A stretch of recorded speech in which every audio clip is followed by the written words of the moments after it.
صحتي الحين أحسن. أثناء فترة التعافي من بعد العملية لاحظت شغلة قلت أشارككم إياها. يطري عليكم لما دايما نردد ونقول أي كلمة نسمعها للطفل أكثر من مرة تنوصم بشخصيته، تصير جزء من شخصيته. يعني إذا سمعنا الطفل كلمة سلبية ورددناها عليه أكثر من مرة راح يبتدي يحس أن هذه الكلمة السلبية جزء من شخصيته، سواء كانت حقيقة أو لا.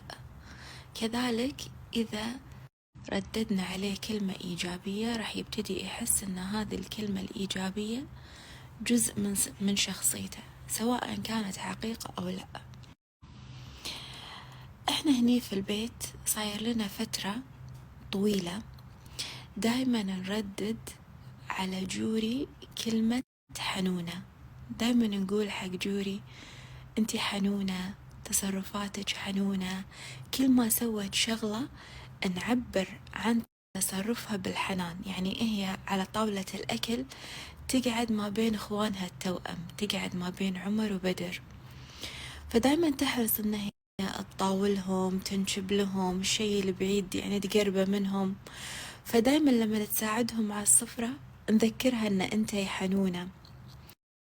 إحنا قاعدين نقول هذا الكومنت يعني وإحنا صادقين فيه، يعني قاعد نستشعر حنانها.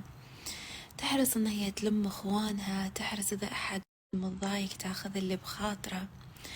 فلاحظت أثناء فترة التعافي من بعد العملية جوري ما خلتني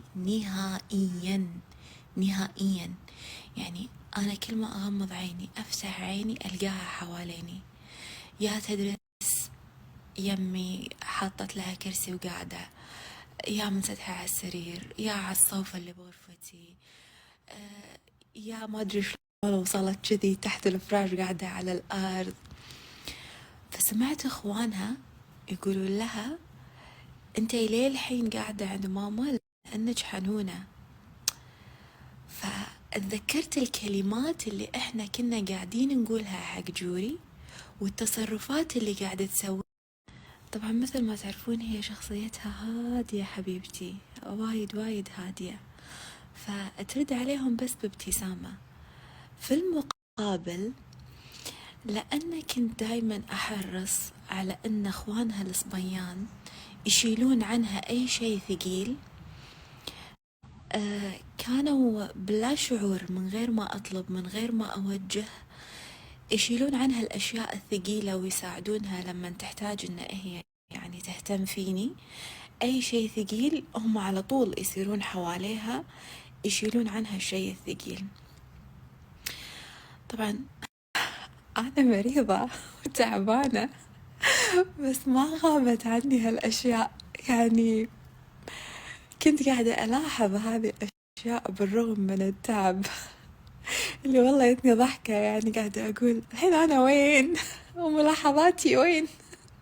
شلون قاعدة ألاحظ، شلون يعني أنا قاعدة ألاحظ هالتفاصيل. بس سبحان الله لما أنتوا تكونون مركزين على غرس معين عيونكم تلاحظ الحصاد بشكل لا شعوري. يعني أنا كنت قاعدة ألاحظ ترجمتها حق كلمة حنونة بكل التفاصيل.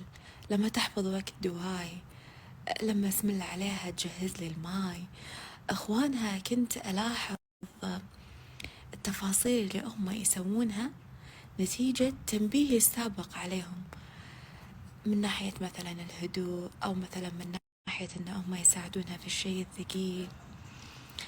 فهني تأكدت وتيقنت أن الكلمة اللي نقولها حق عيالنا سواء إيجابية ولا سلبية تصنع وتشكل شخصيتهم شئنا أم أبينا.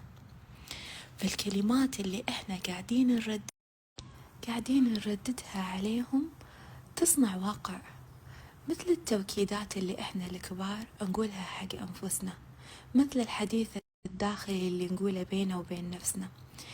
اليوم اللي يصنع شخصية قوية فينا إحنا يا الكبار حديثنا الداخلي. إحنا شنو قاعدين نسمع نفسنا كلام بيننا وبين نفسنا؟ شنو التوكيدات اللي قاعدين نعززها داخل أنفسنا؟ إيه اللي تصنع شخصية قوية أو تصنع شخصية ضعيفة؟ نفس الشيء مع عيالنا. شنو الكلمات اللي إحنا قاعدين نرددها على مسمع عيالنا؟ يا أما تصنع منهم قادة، يا أما تصنع منهم شخصيات قوية، يا أما تصنع منهم شخصيات واثقة، أو العكس بتاتا. فهلا بالكلمات الطيبة في هالويكند الطيب. صدق أنا عايشة تجافي فيه، بس إن شاء الله أنتوا تكونون عايشين سعادة